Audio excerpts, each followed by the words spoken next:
कभी कभी कुछ सफर मंजिल तक नहीं पहुंचते और कुछ मुसाफिर लौट आते हैं मौत के बाद भी। 2011 की विनाशकारी सुनामी ने जापान के इशिनोमाकी शहर को तबाह कर दिया। हजारों लोग लहरों में समा गए, लेकिन क्या उनकी आत्माएं भी वहीं रह गई? क्या आपने कभी सुना है एक टैक्सी जिसमें सवारियां चढ़ती हैं लेकिन उतरती कभी नहीं? अगर आप उस टैक्सी ड्राइवर की जगह होते तो क्या आप रुकते?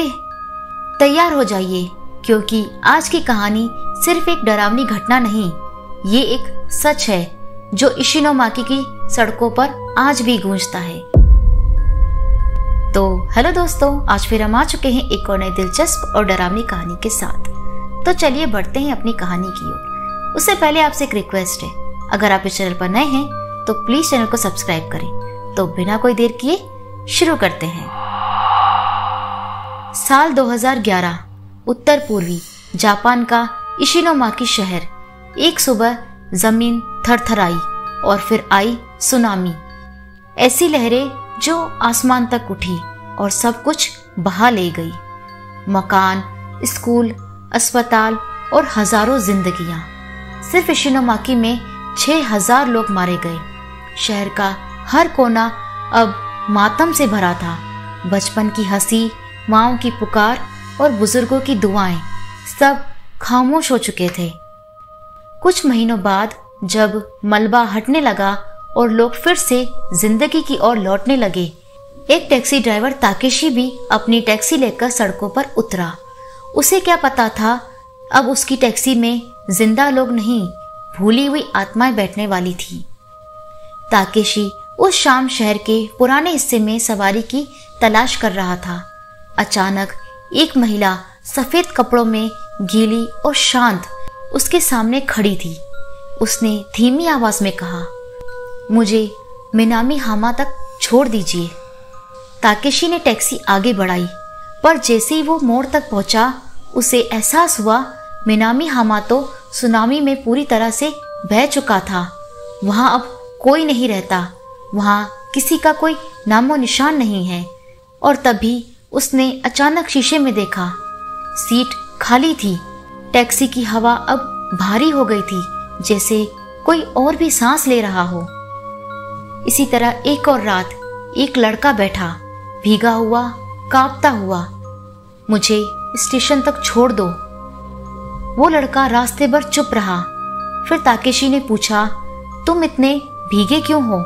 लड़का थोड़ी देर चुप रहा, फिर बोला, क्या मैं अब भी जिंदा हूं? और जैसे ही ताकेशी ने पलटकर देखा, सीट फिर से खाली थी। इस बार टैक्सी का जो मीटर था वो खुद से चलने लगा और रेडियो में एक पुराना जापानी गीत बजने लगा, जिसकी रिकॉर्डिंग सुनामी के एक दिन पहले की थी। ताकेशी अकेला नहीं था। शहर के कई टैक्सी ड्राइवरों ने ये अनुभव साझा किए। एक ड्राइवर ने बताया, एक लड़की हर रात स्टेशन के पास खड़ी होती है और फिर सीट पर बैठते ही वो गायब हो जाती है। दूसरे ने बताया, मैंने किराए की पर्ची पर उसका नाम लिखा था, लेकिन वो इंसान तो 3 महीने पहले ही मर चुका था। उनके रिकॉर्ड्स आज भी हैं, जिनमें सवारियों का नाम, पता और किराया लिखा है, पर सब के सब मरे हुए लोग थे। एक स्टूडेंट युका कुडो ने इस पर रिसर्च शुरू की। उसने लगभग 100 टैक्सी ड्राइवरों के साथ इंटरव्यू किया। कम से कम 7 ड्राइवरों ने खुलेआम स्वीकार किया कि उन्होंने भूतों को सवारी के रूप में बिठाया था।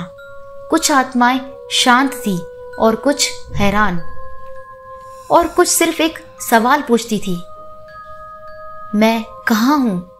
क्या मैं मर गई हूं?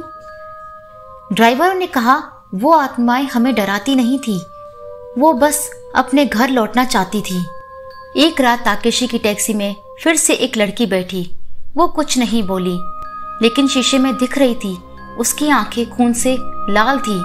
ताकेशी ने जब रियर व्यू मिरर में देखा तो वो लड़की धीरे धीरे सड़ती जा रही थी। उसके होठों से खून टपकने लगा।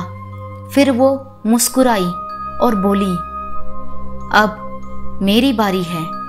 टैक्सी की खिड़कियां खुद ब खुद बंद होने लगी। रेडियो में आवाज आई, सवारी बैठ चुकी है। ताकेशी ने कसम खा ली थी कि अब वो किसी भी सवारी को नहीं बिठाएगा, पर उस रात एक लड़की ने हाथ हिलाया। वो पूरी भीगी हुई थी। वो सिर्फ देख रही थी। ताकेशी डर गया, पर उसने दरवाजा खोला। क्या तुम बस घर जाना चाहती हो? लड़की बैठ गई। कहाँ जाना है? उसने पूछा। लड़की ने जवाब दिया, वहीं जहां मैं मर गई थी। टैक्सी के अंदर धुआं भर गया, रेडियो जल गया और फिर शीशे में ताकेशी का चेहरा भी गायब हो गया। जब उसने टैक्सी रोकी, लड़की जा चुकी थी, पर पीछे एक ठंडी आवाज गूंजी, धन्यवाद मुझे घर पहुंचाने के लिए। इशिनोमाकी सड़कों पर कुछ आत्माएं आज भी भटक रही हैं। कुछ सफर मौत के बाद भी अधूरे रह जाते हैं और उन अधूरे सफरों को पूरा करने के लिए आत्माएं लौटती हैं। कभी कभी सिर्फ जिस्म नहीं, आत्माएं भी सफर करती हैं और कुछ आत्माओं के सफर अधूरे रह जाते हैं। इशिनोमाकी की उन सड़कों पर आज भी कुछ टैक्सियां रुकती हैं, कुछ दरवाजे खुलते हैं और कुछ सवारियां जो अब इस दुनिया में नहीं हैं, वो सिर्फ एक आखिरी सवारी के लिए लौटती हैं। अगर आप भी कभी जापान के उस शहर में हो और कोई अनजानी सवारी टैक्सी में बैठना चाहे, तो एक बार सोचिएगा जरूर, क्या वो जिंदा है या बस एक भटकती आत्मा। और याद रखिए, मौत का सफर कभी भी पूरी तरह खत्म नहीं होता। तो दोस्तों, ये थी आज की स्टोरी। आपको आज की वीडियो कैसी लगी कमेंट कर जरूर बताएं। अगर आपको आज की वीडियो अच्छी लगी हो तो प्लीज वीडियो को लाइक करें, कमेंट करें और शेयर करें।